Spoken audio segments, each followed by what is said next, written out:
Imagine a world where wealth dictates power, not kings, not armies, but numbers on a ledger. Where a family could control politics, art, religion, and finance without ever raising a sword. This is the story of the Medici, bankers, patrons, and rulers in Florence, whose fortunes created the Renaissance economy and reshaped Europe forever.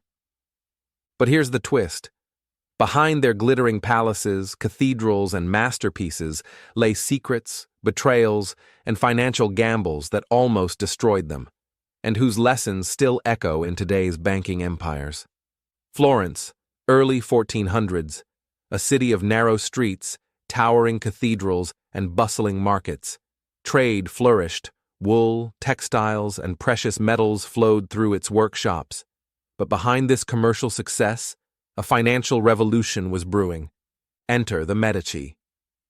Giovanni de' Medici, a man of vision, founded what would become the most powerful bank in Europe. By understanding risk, credit, and trust, he transformed Florence from a city-state into a hub of finance and power. Their secret? A system that was centuries ahead. Double-entry bookkeeping, international branches, and letters of credit that allowed them to move money across Europe faster than armies could march. The Medici weren't just bankers. They were architects of an economy. The origins of Medici power were humble. Giovanni inherited a modest banking operation, but transformed it into a European powerhouse. He recognized that influence was as valuable as currency. Lending to princes, popes, and merchants, he leveraged wealth into political and religious power. By 1434, Cosimo de' Medici, Giovanni's son, inherited not just a bank, but a city. Known as Cosimo the Elder, he mastered subtlety, ruling Florence not as a tyrant, but as a patron, influencing the Republic's councils and funding artists like Fra Angelico and Filippo Brunelleschi. The Medici weren't kings, they were the invisible hand behind the throne. Yet every rise carries risk. Florence's fragile democracy, rival families like the Albizzi, and volatile European politics meant that a single misstep could spell ruin. And Cosimo faced his first true test in balancing wealth, influence, and the loyalty of the people. Under Cosimo and later Lorenzo the Magnificent, the Medici reached their zenith. Their bank had branches in Rome, Venice, London, and Bruges. Letters of credit allowed them to move fortunes faster than armies could mobilize. Every loan, every investment reinforced their political clout. But the Medici didn't stop at finance. They understood that culture was currency. Michelangelo, Botticelli, and Leonardo da Vinci all thrived under their patronage. Florence became the heart of the Renaissance, art, science, and architecture fueled by financial mastery. Their genius lay in mixing wealth with perception. By funding public works, churches, and festivals, they made Florence's citizens adore them, even as they subtly controlled commerce and government. Money became power, and power became culture. No empire rises without danger. The Medici faced threats from rival families, exiled enemies, and church politics. Lorenzo survived an assassination attempt in 1478, the infamous Pazzi conspiracy, a brutal reminder that wealth and influence invite envy and violence.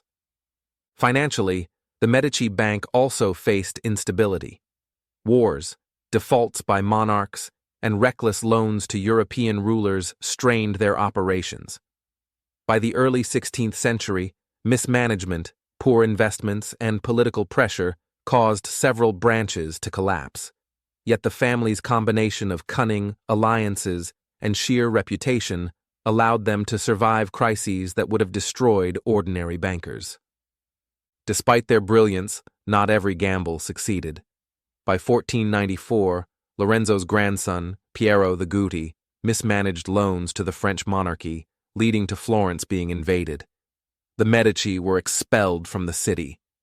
Their bank shrank, branches closed, influence waned. But even in exile, their methods endured. Family members built alliances through marriage, diplomacy, and strategic lending. They learned the hard lesson that overextension and complacency can destroy even the most sophisticated financial networks. Their story became a template for modern banking risk management.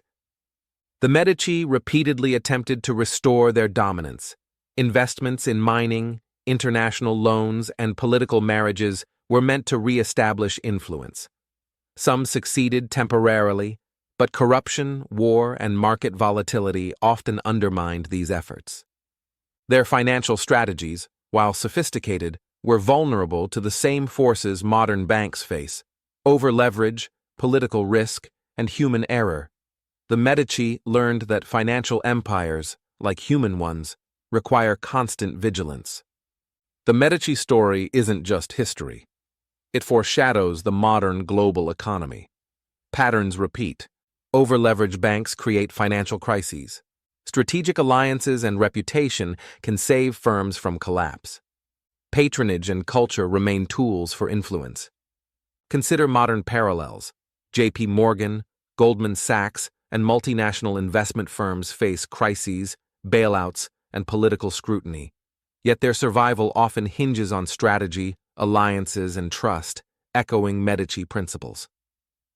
From the Medici, we learn: 1. Wealth without discipline is fragile.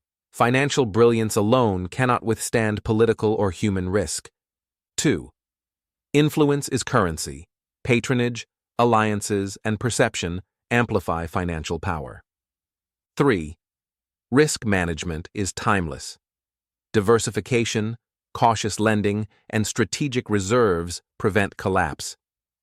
Even the Medici, masters of finance and influence, were vulnerable.